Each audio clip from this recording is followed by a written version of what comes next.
Pendant un mois, les 27 inspecteurs de l'Organisation pour l'interdiction des armes chimiques ont sillonné la Syrie. En un temps record et en pleine guerre, ils ont réussi à placer 1300 tonnes de l'arsenal chimique syrien sous scellé. C'est d'ici, du siège de l'organisation à La Haye, qu'ils sont partis. Vous allez où? Ah non, c'est confidentiel, on ne peut pas vous le dire, désolé. Nous n'en saurons pas plus. Peut-être un nouveau départ en Syrie, où 15 agents devraient rester stationnés après la fin des inspections. Ce que vous voyez ici, c'est une partie de l'équipement utilisé par les inspecteurs en mission. Voilà l'un de nos respirateurs. Et là, un appareil respiratoire autonome qu'ils mettent quand ils vont dans un site particulièrement contaminé. Ça, c'est un costume complètement étanche à l'air et que l'on met donc avec un appareil respiratoire. Rien ne peut y entrer, rien ne peut en sortir. L'équipe a pu inspecter 22 des 23 sites déclarés par Damas et s'est même félicité de la coopération des autorités. Les échantillons récoltés sur le terrain sont rapatriés ici avant d'être analysés par plusieurs autres laboratoires indépendants. Démonstration. Cet équipement analyse les échantillons chimiques qui arrivent au laboratoire. Ce qu'il fait, il donne des signatures chimiques comme des empreintes digitales. Sur l'ordinateur, ça se traduit visuellement par ces graphiques. Et ça permet d'analyser quelles substances sont dans les échantillons. L'organisation a ainsi pu prouver que du gaz sarin a bien été utilisé en Syrie. Reste désormais à détruire d'ici la fin 2014 l'arsenal chimique aujourd'hui sous scellé, mais qui est toujours sur le territoire syrien. L'organisation a accepté la proposition de la Syrie d'avoir l'essentiel de son arsenal chimique, au sens propre du terme, détruit en dehors du territoire syrien. Pour deux raisons. La Syrie est d'abord une zone de conflit actif, donc il y a des dangers inhérents à la situation de guerre. Et puis deuxièmement, la Syrie nous a fait savoir qu'elle n'avait pas les ressources, ni humaines, ni techniques, ni financières. Donc oui, une partie de l'arsenal sera détruite en dehors de la Syrie. Demain, les États membres décideront ici des modalités de destruction des armes chimiques. Si le défi relevé est historique, la situation humanitaire, elle, reste catastrophique. Cette femme explique la difficulté qu'il y a aujourd'hui à se procurer la nourriture pour préparer des repas pour ses enfants, que ses enfants mangent des olives, des oignons, qu'il n'y a pas de pâtes depuis plus de 2 mois et qu'il est extrêmement difficile dans ces conditions d'arriver à faire des repas. On ne parle même pas de repas équilibrés, mais simplement de pouvoir nourrir ses enfants et qui sont là et qui, eux, du coup, demandent d'autres choses, mais qui n'arrivent pas à les obtenir parce que rien n'arrive et elle n'est pas en mesure de se procurer des aliments de base pour pouvoir nourrir correctement ses enfants. La famine est devenue une nouvelle arme du régime contre les rebelles. La pénurie est telle que des cheikhes ont même prononcé une fatwa autorisant les Syriens à manger de la viande de chiens et de chats. Jusque-là, il y avait quand même encore des stratégies qui permettaient de contourner les blocus de certains quartiers, qui permettaient donc à l'opposition d'apporter, de suppléer justement à cette absence organisée par le régime de Bachar el-Assad. Mais plus le temps dure et plus les conditions sont difficiles, plus les conséquences maintenant sont absolument évidentes. Et les conséquences risquent d'être encore plus graves dans les semaines à venir, puisque l'hiver arrive et que l'hiver peut être tout à fait rigoureux en Syrie. Et que donc là, il y a une grande inquiétude de la part des ONG qui sont très très inquiètes de la façon dont l'hiver va pouvoir se passer sans chauffage, sans nourriture et sans médicaments. La conférence de paix sur la Syrie, plusieurs fois reportée, pourrait s'ouvrir le 12 décembre prochain. La coalition de l'opposition syrienne y participerait à condition que Bachar el-Assad quitte le pouvoir. À l'orée du désert jordanien, à quelques kilomètres à peine de la Syrie, se dresse une ville hors du temps, le camp de réfugiés de Zaatari. Sous ses tentes en toile et ses préfabriqués à perte de vue, le poussiéreux camp est une terre d'asile pour plus de 120 000 réfugiés. Une ville nouvelle sortie de terre en moins de 18 mois, où la vie tente de suivre son cours. Qui est le premier patient? Depuis le mois de mars, l'hôpital pédiatrique de Médecins sans frontières soigne les nourrissons, dont un grand nombre arrivent en état de choc sur le camp. Une population fragile et surexposée aux maladies en tout genre. Est-ce qu'il a la diarrhée? Non, Quel est le problème? il tousse beaucoup. Fawaz a 9 mois. Il était âgé d'1 mois seulement lorsqu'il est arrivé sur le camp avec le reste de sa famille. Son état de santé inquiète son papa depuis de longues semaines. Mes jumelles et mon bébé sont très malades, très déshydratés. Donc je les amène ici pour qu'ils reçoivent les traitements. Avec l'arrivée prochaine d'un hiver rude dans la région, les conditions sanitaires pourraient largement se dégrader dans les prochains jours pour les habitants du camp. Sur les 9 derniers mois, les problèmes médicaux étaient liés à la malnutrition et aux infections virales, dues aux problèmes d'hygiène ici. Maintenant, avec l'arrivée de l'hiver, les maladies et les virus se transmettent entre les membres d'une même famille à cause de la surpopulation, comme il y en a dans d'autres camps.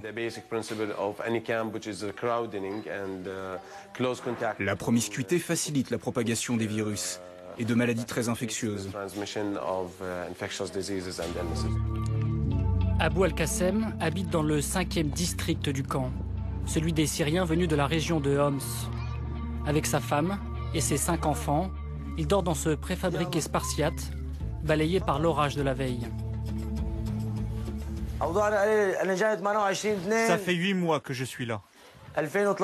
Ma situation n'est pas très bonne. Hier, il a beaucoup plu, l'eau est passée par la fenêtre et même sous la porte. Ce matin, j'ai mis ça pour ne plus que l'eau rentre chez moi et un autre pour la porte. On a passé une nuit très froide. Tous les enfants ont été malades. On n'avait pas de couette, tout était trempé. Les couettes, les coussins, la maison était foutue. Eux ont fui leur village près de Homs pour échapper aux hommes de main de Bachar et aux bombardements meurtriers de l'armée. Abou Qassem dit avoir marché avec femmes et enfants pendant 3 mois pour rejoindre la frontière jordanienne. J'ai pris la décision de partir après les bombardements et les destructions. Et j'avais peur que mes enfants et toute ma famille soient blessés. Si ça ne tenait qu'à moi, je n'aurais jamais quitté la Syrie. Je serais resté combattre là-bas. J'aurais donné ma vie pour virer du pays ce bourreau. Comme Abou Qassem, ils sont des dizaines de milliers de Syriens résignés à ne pas rentrer en Syrie de sitôt. L'artère principale, rebaptisée les Champs-Élysées, prend des airs de souk de Damas, avec ses épices au goût nostalgique. Je suis arrivé ici il y a 14 mois. J'ai amené de l'argent de Syrie et j'ai acheté une caravane et ouvert ce commerce. Grâce à Dieu, c'est mon business et ça marche bien.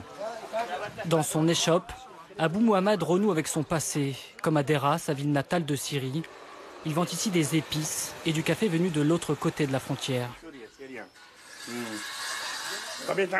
J'achète chaque kilo de café 8 € et je le vends ici pour 9,50 €. Je fais une marge de 1,50 € par kilo. Toutes ces épices viennent de Syrie. Je les récupère à la frontière de manière illégale, puis je les ramène ici.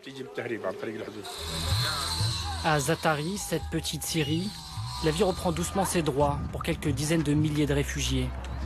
D'autres décident chaque jour de rentrer et tenter leur chance de l'autre côté de la frontière, sur leur terre, pourtant devenue si hostile.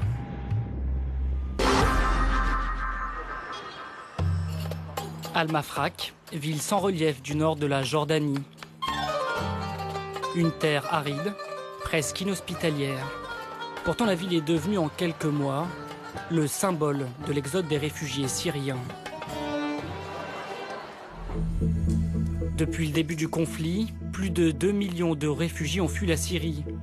Ils sont plus de 600 000 à avoir atterri en Jordanie. Plus d'1 million a pris la direction du Liban. Des centaines de milliers sont en Turquie et quelques milliers en Égypte. Abou Taman a fui la violence de son pays pour se réfugier à Al-Mafraq en Jordanie, avec toute sa famille. Depuis 5 mois, ils sont 24 à vivre dans ce 4 pièces. Regardez, c'est la chambre de mon fils. de sa femme et de toute sa famille. Comme vous le voyez, il n'y a rien pour s'occuper des enfants. Voilà la cuisine. Son appartement, comme 14 autres dans l'immeuble, a été fraîchement construit durant le conflit syrien. Tous les biens, gérés par un investisseur jordanien, sont exclusivement réservés aux réfugiés venus massivement. Conséquence de l'exode, les prix de l'immobilier s'envolent à Al-Mafraq, x3 en moins de 2 ans. J'ai dû emprunter de l'argent pour payer le loyer. Ici, on paye 370 € par mois. La situation est très difficile. Je me débrouille difficilement chaque jour pour trouver de quoi nourrir ma famille. Souvent, on ne mange qu'un repas au lieu de 3. Pour mes enfants, c'est pareil. Malgré ces loyers plombants, ceux-là ont préféré fuir le camp de réfugiés pour s'installer ici. Il y a toutes ces maladies dans le camp parce qu'il y a beaucoup trop de monde. 25 personnes qui utilisent une seule tente, c'est invivable. C'est très difficile, mais il faut qu'on s'adapte. Notre société, notre communauté est différente. Mais on n'a pas le choix, c'est comme ça. Une cohabitation forcée, dont bénéficient certains. L'exode massif vers Al-Mafraq a fait naître de nouveaux quartiers. Pour absorber l'arrivée des 100 000 réfugiés syriens dans cette ville, qui ne comptait que 80 000 habitants avant le début du conflit, on construit à tour de bras sur chaque lopin de terre. Cet immeuble-là est en construction. Le propriétaire est un investisseur qui vient d'un pays du Golfe. Il va construire sur 3 étages. Ce n'est pas encore fini, mais tous les appartements sont déjà loués à des Syriens. Le réfugié syrien, très rentable pour les investisseurs, mais devenu encombrant pour les Jordaniens du quartier, qui doivent s'aligner sur les nouveaux tarifs en vigueur.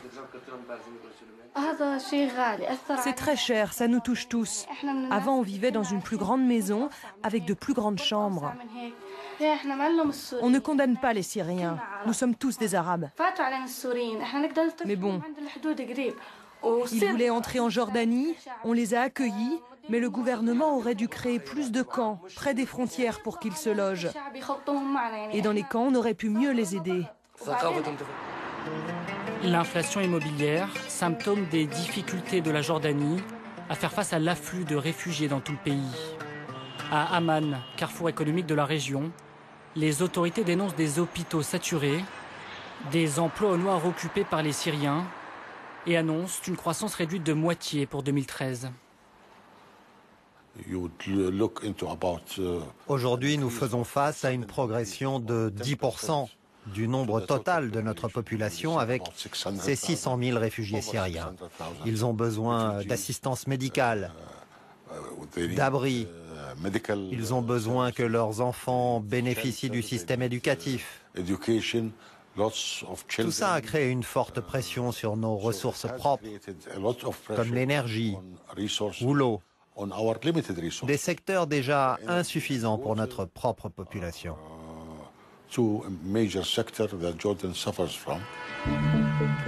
Devant l'ampleur de la crise, les autorités jordaniennes semblent dépassées et menacent de fermer les frontières pour faire réagir la communauté internationale.